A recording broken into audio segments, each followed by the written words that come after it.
Welcome to Grizzcast here on OUGrizzlies.com. My name is Neil Rule. We're here with Coach Moose and John Musachio. And Coach, over the weekend, kind of a big moment for your program on the field. Robbie Enslin, the diving catch he made, really a spectacular play. And some people took notice. Actually made SportsCenter's top 10 plays, checking in at number 4. And I know all the fans have seen it. But what does that do for a program? Take us behind the scenes. What does that do for you as a coach? What does that do for the Oakland baseball program to make an appearance on a national sports show? It's huge for the program. Obviously, it was an unbelievable catch by Robbie, and at a critical point in the game. And Blake did a great job getting that on film. But you know what? Put it this way: the emails that came rolling in that night and the next day, and the phone calls and text messages. You know, making a top 10 on ESPN is really a legitimacy piece. And you know, we've really been working hard at building our brand here at Oakland, and everybody's been involved with that. And you know, I think from a baseball standpoint, you know, we've transitioned from, you know, outside the state of Michigan, who is Oakland, where are you from, to, hey, Oakland's in the horizon now. We've seen you on SportsCenter. This looks like an up-and-coming program. This could be a pretty exciting place to play baseball and get an education. So it's fantastic pub for us, and nothing but great things from that. In Omaha over the weekend, was in for a 4-game set. Fort Wayne yesterday with a doubleheader. You split that doubleheader against Fort Wayne, and in doing so, really secured your position in the Summit League tournament. So you guys are in now. So talk a little bit about the weekend series with Omaha, the games yesterday against Fort Wayne. What were some of the things you took out of that?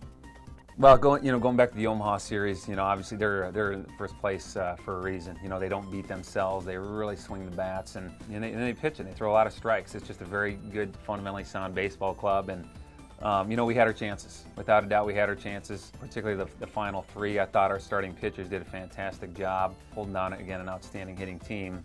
You know, it just came down to, you know, the 8th or 9th inning, and you know, a couple plays here and there that we really should have made. And that was the difference. You know, our guys battled like heck, and you were able to take 1 in the series, but it very easily could have been 3. And you know, talking to the Omaha staff after the series, they felt very fortunate to get out of Rochester with 3 W's, and you know, that's baseball. So you know, the fact that we're playing in those types of high-pressure games against high-caliber competition, you know, that's only going to prepare us for those tight games in the Summit League tournament, and hopefully beyond. And so that's what we pull out of that. Obviously, going 1-3, it is what it is. And so we have to learn from our mistakes and see how we can apply the experiences from that series to get better. And you know, I think we did that a little bit against Fort Wayne yesterday. You know, we came out, we were sloppy in game 1, and obviously Chris didn't pitch the way Chris had pitched, you know, this year, and he really struggled, and we got him out of there early and a couple of mistakes defensively, and we really dug ourselves a hole. But you know, our team doesn't quit, they don't roll over. And tell you what, if in that second inning, if you said you're going to be up the bat in the last inning with a winning run at the plate, I would have taken it. So our guys really hung in there and battled, and you know, things aren't always going to go your way, and you're going to make mistakes. It's a game of mistakes, and you know, that's been a real rallying point with us. We talk about it all the time. Hey, you're going to make mistakes, you got to get over it.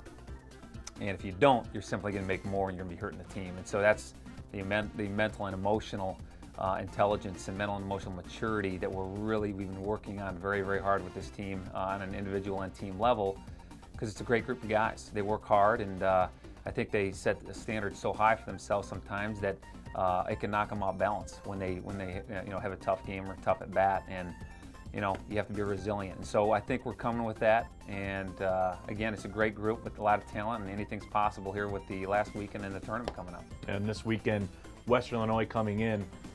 Your spot is secure. We talked about that earlier. Western Illinois, though, fighting for their lives, and that's always a dangerous scenario when you have somebody that's coming in with their backs against the wall, right, especially when you talk about the pitching ability they have at the top end of their rotation.